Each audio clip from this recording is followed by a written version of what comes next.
Hello everyone. Today we will learn principal component analysis. Here we have imported some libraries like pandas, numpy, sklearn, matplot library and yellowbrick library. The line df is equal to pt.readcsv telecom customer.csv. Basically it will read all the data from telecom customer.csv and df data frame.head. It will return only first five line from the telecom customer.csv, as you can see. Let's perform some exercise. First one is define y and x, standardize the predictors. Here we will store custcat data in variable y, and we will make one matrix and store tenor, age, income and ed into the x. Here we have performed standardization. There are several methods for standardization, but here we have used a predefined standardization method using standard scalar method from pre-processing package that we have imported over here. Yeah.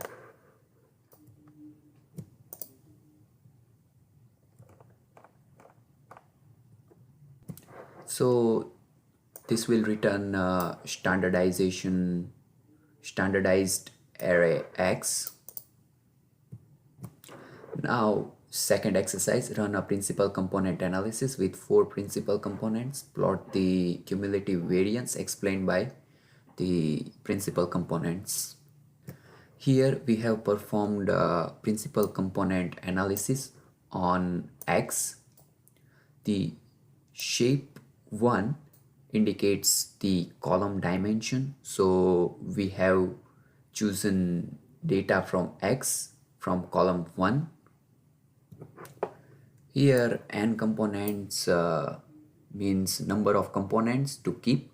If n component is not set, then all components are kept. Here we have set n components to the x column 1, so it will take the data from x and perform principal component analysis on it and store this value into the m. Here m dot explain variance ratio. So basically this method will return percentage of variance explained by each of the selected components. If n components is not set, then all components stored and the sum of the ratio is equal to 1. So this code will return this array. Now a cumulative variance plot. There is a by default method CumSum in NumPy. So CumSum, which means cumulative sum. So it will the NumPy library will calculate cumulative sum by itself. Here NumPy round. It will every round to the given number of decimal. It will give every round to the given number of decimal. There are three arguments in np.round. First one is input, second one is decimal, and third one is out, that we have not written over here. So decimal and out, these both are optional. The input data and then decimal, which is in integer. It will return the number of decimal place to the round, and if decimal is negative, it specifies the number of position to the left of the decimal point. By default the value of decimal is 0. If we have not written decimal over here, then the code will automatically take 0 by default. NumPy CumSum m.explain variance ratio. So basically this is cumulative sum, and it will return this. Now we will plot this data on visualization. For plotting, we will use matplot library, the PLT library, which is included in matplot library. We can see over here PLT, import matplot library dot pyp plot as PLT. So in this library there is one function, one method which called plot. So we will put our data over here and marker as O. So this will gives us visualization, and when the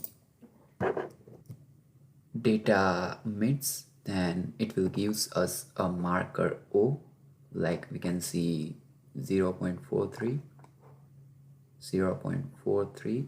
So it put mark over here, 0 0.70 here, 0 0.87 over here, and 1 over here. Now third exercise, run a principal component analysis with two principal components, report the two principal component scores. To get principal component score, we have performed principal component analysis on X and n underscore components. Again, the component that we want to keep here, we want to keep two component, and then the method fit underscore transform. So basically this is combination of fit and transform, we can say.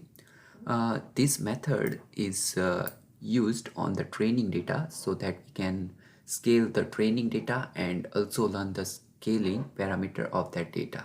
Hence the model built by us will learn the mean and variance of the feature of the feature of the training set. These learned parameter are then used to scale our test data.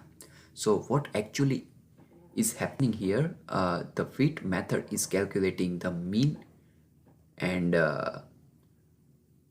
variance of each of the feature present in our data, and the transform method is transforming all the features using the representative mean and variance.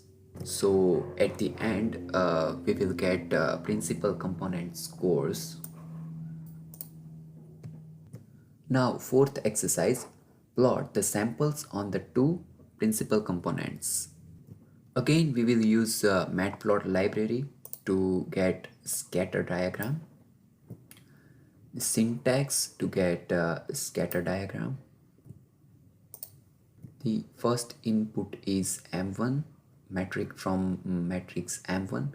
So it means it will take the data from matrix M1 matrix, all the rows and first column. The second input is also from M1 matrix, and it will take all the rows as well as second column. The index 1 means second column. And at the end, the markers, X label and Y label. The first principal components will be listed on X axis, and the second principal component will be listed on Y label, Y axis. So at the end we will get this scatter and the visualization like markers, this are coming from here.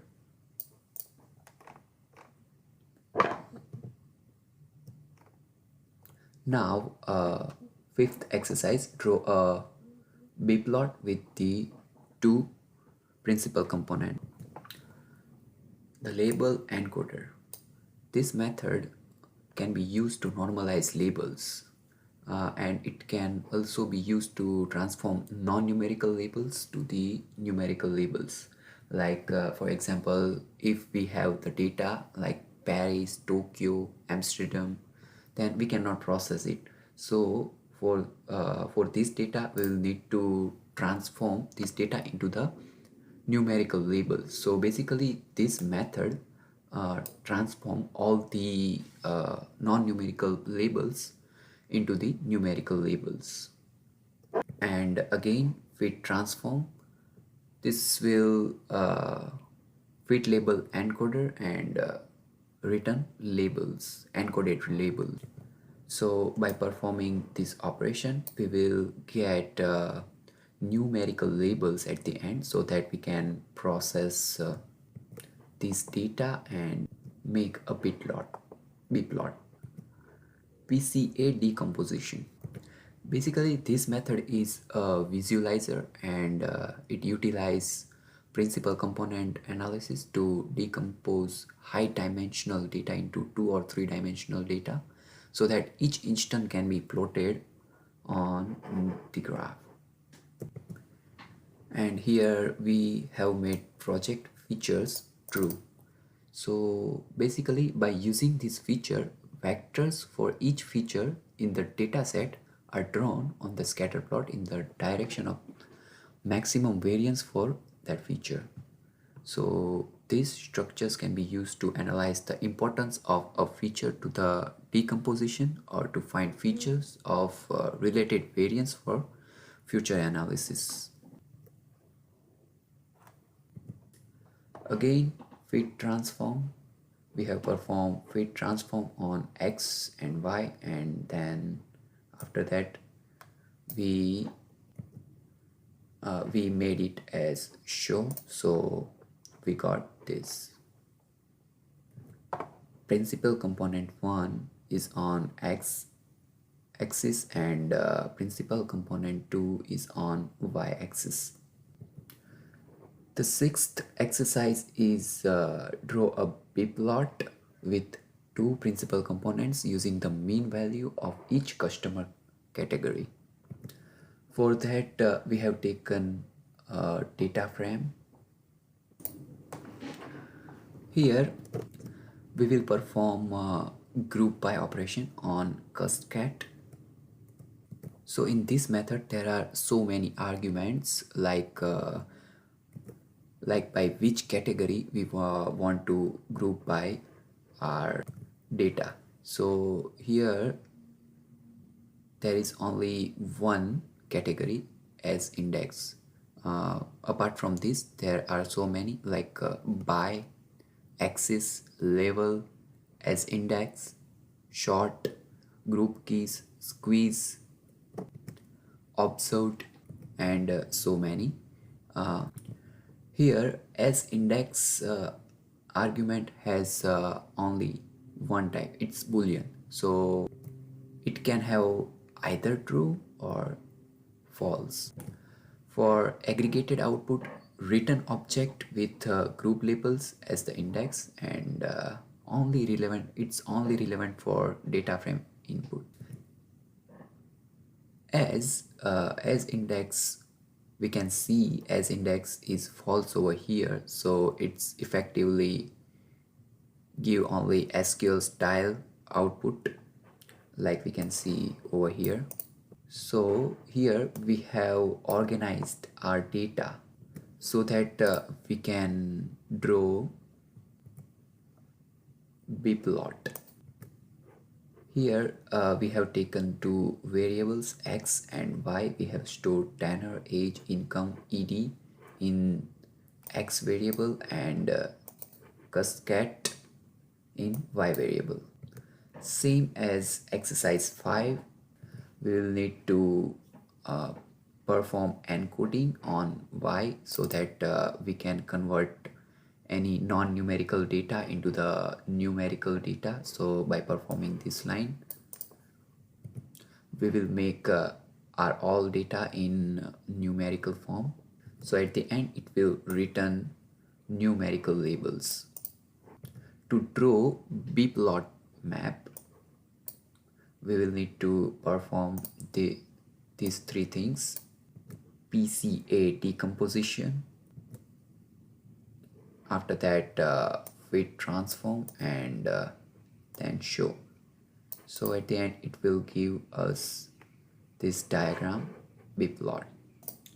So a generalized bplot displays information on both continuous and categorical variables. So these all are the exercise related to principal component analysis. So that's it for today.